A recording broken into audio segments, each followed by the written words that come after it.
கச்சத்தீவு திருவிழாவிற்கு தமிழகத்தைச் சேர்ந்தவர்கள் செல்வது தொடர்பாக அனைத்து துறை அதிகாரிகளின் ஆலோசனைக் கூட்டம் ராமேஸ்வரத்தில் நடைபெற்றது. கச்சத்தீவு புனித அந்தோணியார் கோயில் திருவிழா அடுத்த மாதம் 20 மற்றும் 21ஆம் தேதிகளில் நடைபெறுகிறது. அதில் தமிழகம் மற்றும் இலங்கையைச் சேர்ந்த பொதுமக்களும் மீனவர்களும் அதிக அளவில் கலந்து கொள்வார்கள்.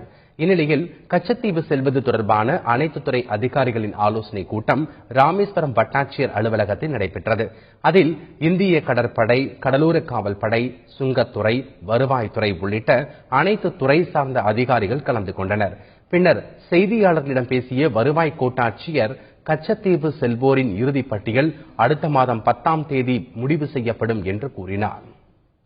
கச்சத்தீவு திருவிழா வருகின்ற 20, 21 பிப்ரவரி ஆகிய தினங்களில் நடைபெற இருப்பதையொட்டி அது தொடர்பாக ஆலோசனை கூட்டம் நடைபெற்றது. புகைப்படத்தோடு கூடிய அடையாள அட்டை இல்லாத நபர்கள் அனுமதிக்கப்பட மாட்டார்கள்.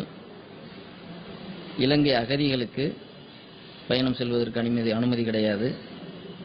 தடை செய்யப்பட்ட பொருட்களை கொண்டு செல்ல எக்காரணமும் அனுமதி கிடையாது.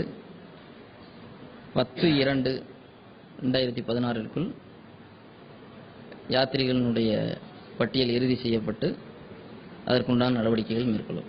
இதனிடையே கடற்கரை பகுதிகளில் மீன்பிடிக்கும் விசை படகுகள் மீது கடும் நடவடிக்கை எடுக்கப்படும் என்று வருவாய் கோட்டாட்சியர் ராம் பிரதீபன் உறுதியளித்தார். இதனை ஏற்று வரும் 29ஆம் தேதி கடலில் இறங்கி போராட்டம் நடத்த திட்டமிட்டிருந்த நாட்டுப்படகு மீனவர்கள் தங்கள் முடிவை கைவிட்டனர்.